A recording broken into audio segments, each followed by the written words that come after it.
Canada is getting ready to protect its aluminum industry, while new trade rules are creating a growing problem for the United States.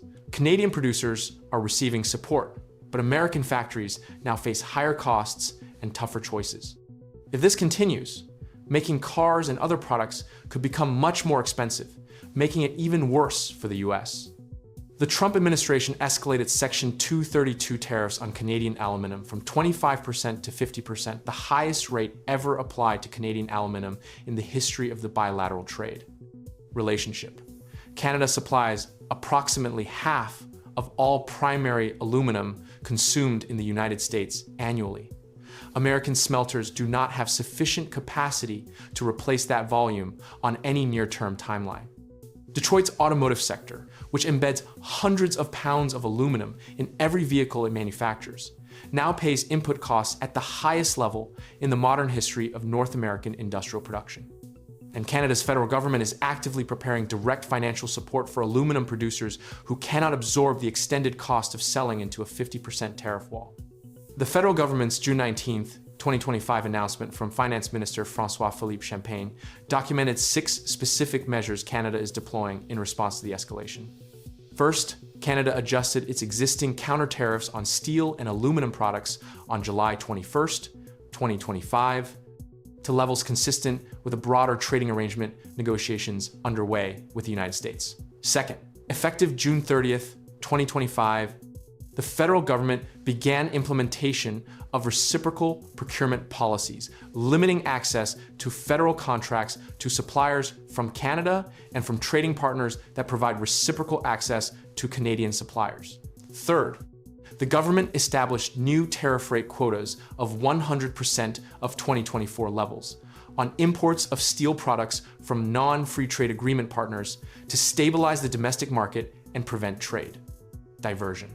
Fourth, additional tariff measures were announced, covering persistent global overcapacity and unfair trade in steel and aluminum, applied on the basis of country of melt and pour for steel and country of smelt and cast for aluminum. Fifth, 2 government stakeholder task forces were created, one for steel and one for aluminum, to monitor trade and market trends in real time. Sixth, the $10 billion large enterprise tariff loan facility remained open to applicants, supporting large businesses facing difficulties, accessing traditional financing while the market stabilizes.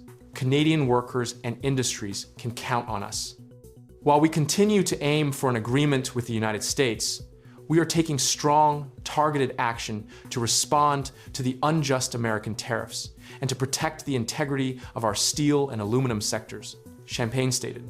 The automotive sector's aluminum exposure is the specific dimension of the tariff's industrial impact that most directly connects Canadian production to American assembly lines. A standard full-size pickup truck, the Ford F-150, the Ram 1500, the Chevrolet Silverado, contains between 400 and 500 pounds of aluminum in its body structure, engine components, wheels, transmission housing, and suspension parts.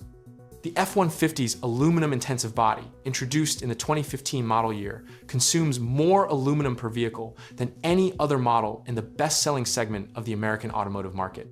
Every pound of that aluminum passes through a supply chain where the primary metal's cost has been elevated by 50% tariffs applied to the dominant foreign supplier.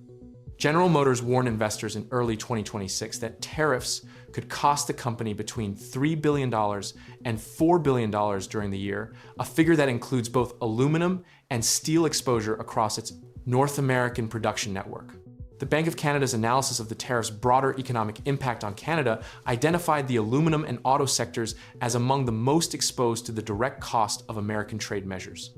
The bank projected Canadian GDP approximately 1.5% below its pre-tariff trajectory as a consequence of sustained trade uncertainty, a projection that assumes the aluminum and automotive tariffs persist at current levels through the forecast period.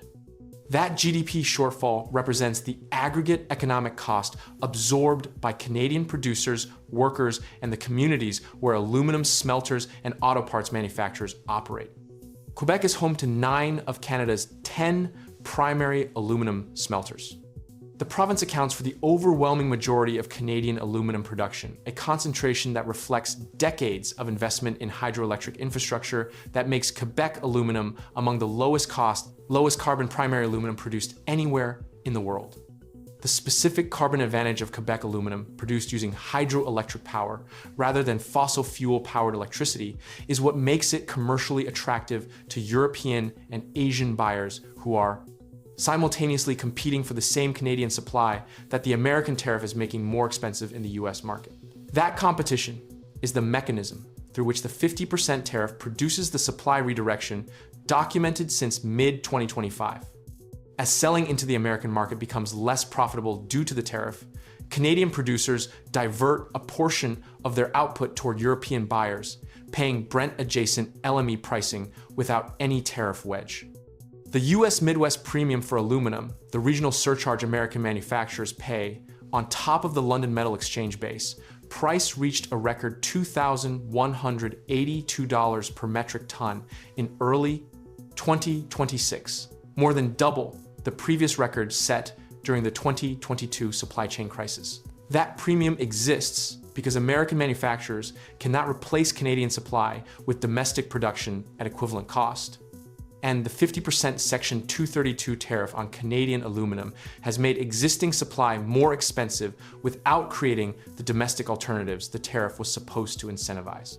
The all-in American aluminum price exceeded $5,340 per metric ton at the peak, a figure that, applied to the hundreds of pounds of aluminum in every vehicle produced in Michigan, Ohio, Indiana, and Kentucky, translates directly into higher per-vehicle production costs that automakers must either absorb, pass through to consumers, or offset through production efficiencies that do not exist at the scale required.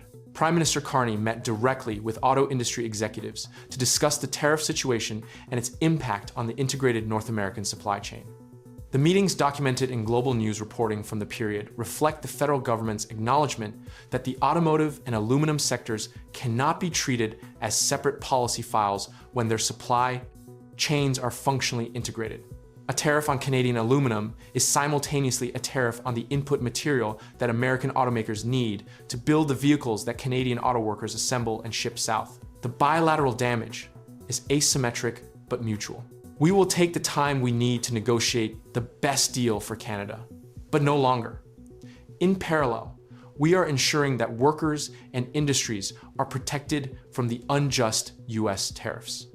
These are the workers and industries who will build one strong Canadian economy, the strongest economy in the G7, Prime Minister Carney stated at the June 19th announcement of the expanded measures. The Reuters reporting from July 2025 confirmed that Canada is actively considering direct financial backing for aluminum producers if the 50% tariffs persist beyond the initial period covered by the $10 billion. Large enterprise tariff loan facility and the remission program. That consideration describes a government preparing for the possibility that the tariff does not resolve on any near-term timeline and that Quebec's aluminum smelters, which employ tens of thousands of workers in communities like Jonquière, Alma, Baie-Comeau, and Bécancour, require government support to maintain operations and employment levels through a sustained period of tariff-compressed American market profitability. The City News Toronto reporting from July 2025 documented the range of measures Canada was deploying simultaneously. Counter-tariffs on American steel and aluminum products, the $10 billion large enterprise tariff loan facility, the expanded regional tariff response initiative for small and medium enterprises, the BDC's dedicated lending programs for tariff-affected businesses, and the worker retraining programs covering 50,000 Canadians affected by tariff-related disruptions. The breadth of the federal response reflects the breadth of the exposure. Not just the aluminum producers themselves, but the machining companies, logistics operators, packaging suppliers, and communities whose economic activity depends on Quebec's smelting industry continuing to operate at commercial scale.